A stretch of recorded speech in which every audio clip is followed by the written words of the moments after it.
Oi, boa tarde. Eu me chamo Guilherme Brolo, sou seu professor de artes visuais. Estou aqui para falar sobre o modernismo brasileiro.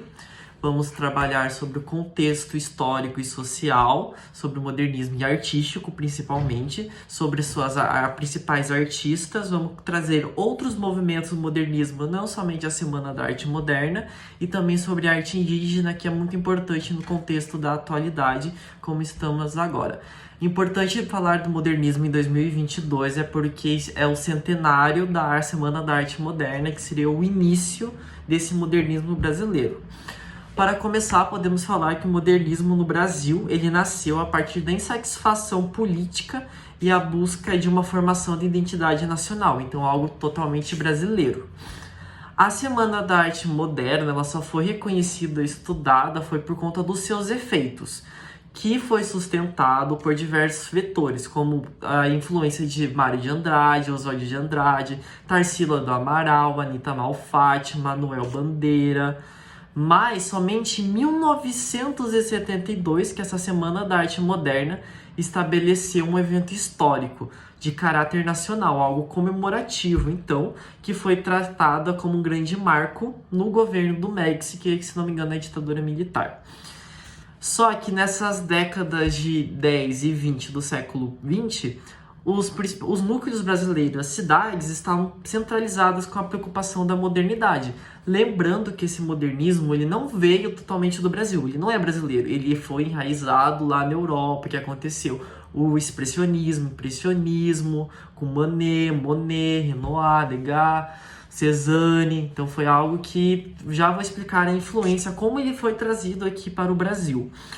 O artista brasileiro, então, como que ele foi trazido? O artista brasileiro, eles viajavam muito para a Europa para estudar sobre arte no século XIX. Em maioria pegaram essas influências do modernismo e trouxeram para aqui. Então, a maioria das obras da Semana da Arte Moderna seria para romper e fazer algo totalmente diferente que era da Semana da Acadêmica, né? Essa questão do academicismo e de belas artes do Rio de Janeiro. Então, eles queriam romper tudo isso.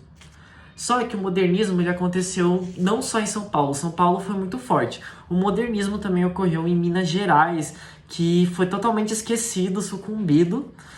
E mesmo tendo a participação na Semana da Arte Moderna, como Agenor Barbosa e a pintora Zina Matu, na Semana dessa Arte Moderna, e esse modernismo em surdina, ele seria uma expressão cunhada pelo mineiro e escritor Ciro dos Anjos, que para ele, Minas Gerais, Belo Horizonte, não tinha que ser uma baderna como ele achava São Paulo, e tinha que apresentar um modernismo lento, algo de classe, e tudo isso. Também teve um modernismo em Goiás, que também é muito importante falar, que foi em relação de uma... Foi inaugurado, então, 20 anos depois da Semana da Arte Moderna. Então, a Goiânia criou Goiás nessa época, que seria como se fosse uma cidade moderna e tudo. A diferença desse modernismo é que envolveu muito território, já que surgiu Goiânia. E significou, então, esse primeiro marco para Goiás e nessa toda a região que estava sendo no programa do Getúlio Vargas, essa marcha para o oeste, né? Na qual rompeu o governo da Velha República. Então, Goiânia queria tirar essa imagem de atraso e acompanhar Goiás nessa questão da decadência, que era criar uma imagem nova, atender algo moderno e completamente. Então, teve um projeto urbanístico que desmandou todo o Mato Grosso do Sul e tudo, que criou avenidas, ruas, praças, e influenciado pela escola francesa de urbanismo. Para continuar, agora vamos falar sobre as artistas. Lembrando que São Paulo teve a Semana da Arte Moderna, né, que seria junto de vários artistas que queriam trazer a arte, mostrar essa nova identidade brasileira. E com isso eu quero ressaltar a duas artistas fundamentais, assim, que tem que falar, que é Anita Malfatti e Tarsila do Amaral. Lorival Gomes Machado, ele reforça nesse seu texto de Retrato da Arte Moderna do Brasil que a tarefa do modernista seria descobrir o Brasil. Então a tarefa dele é achar essa identidade nova. E também ele fala sobre que Tarsila como uma grande heroína, que iniciou essa renovação pictórica, essa questão da pintura, com as obras que podemos usar como exemplo o Retrato da Negra e a Bapuru. Anita Malfatti, ela é conhecida como a introdutora do modernismo no Brasil. E a Tarsila como um grande nome no século XX, também esposa de Mário de Andrade, que ela é muito reforçada por conta disso. Anita Malfatti, ela é uma artista que possui mais obras comparado a todos os artistas que estavam na Semana da Arte Moderna. E ela foi construída ao longo do século XX, uma narrativa como mártir do movimento. Já Tarsila foi considerada como aquela bela, a musa, a mulher elegante. E Regina Comi de Graz, que também é uma artista mulher, ela ocupa o lugar de esposa, que é a esposa do seu marido, que é um artista sueco, que seria John Graz. Esses lugares de matriz, musa e esposa são 3 lugares completamente genificados. Então esses lugares são completamente femininos e ocupados apenas por mulheres. Para agora comentar, vamos falar sobre a arte indígena, que é muito importante ressaltar esse termo, porque hoje estamos falando muito desse questão da arte indígena. Jair Elisbel, um grande artista que faleceu de suicídio em 2021, mas é muito importante ressaltar. Então, o que seria esse termo Macunaíma? Macunaíma seria um deus, seria como se fosse um criador do rio, do fruto, da vida para os indígenas. E através do Macunaíma, como ele foi reconhecido para nós no momento. Então foi através do manifesto antropófago de Oswald de Andrade, que seria um resultado de um estudo que ele fez de Oswald de Andrade, Tarsila do Amaral, Raul Bopp e Mário de Andrade, que estavam fazendo através dos povos coloniais sobre os tupis. Então eles eles trouxeram São Paulo para ali, então eles quiseram também modernizar os indígenas, provavelmente.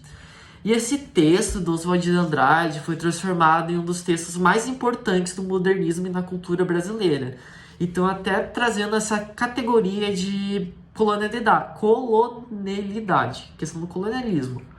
Macunaíma, então, ele seria um retrato desse Brasil dividido, porque ele foi desmistificado como algo herói, como tem no livro O Herói Macunaíma de Mário de Andrade, e o encontro com essa sociedade burguesa, moderna, porém ele também é arcaico, ele é místico, ele é épico. E, na verdade, como Jair Elisbel, ele fala que Macunaíma, na época, ele foi roubado de Mário de Andrade.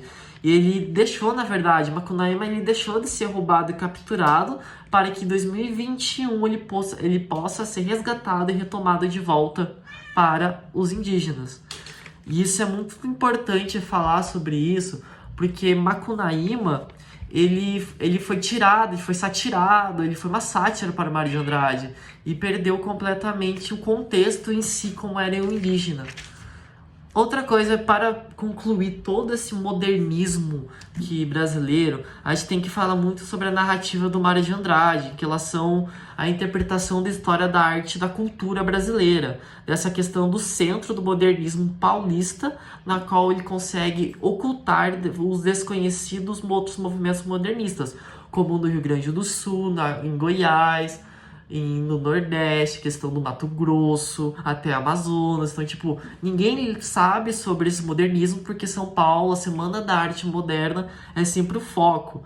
Então, ele esconde a participação até de outros artistas e outras áreas do Brasil, como, por exemplo, Joaquim do Rego Monteiro, que era um pintor pernambucano, que expôs 8 quadros na Semana da Arte Moderna e ele é sequer reconhecido.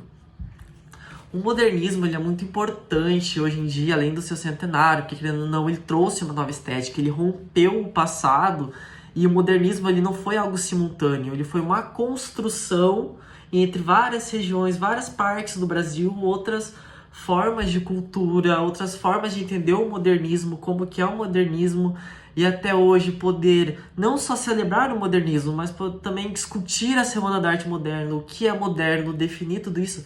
É extremamente importante e fundamental compreendermos, debatermos e vivemos.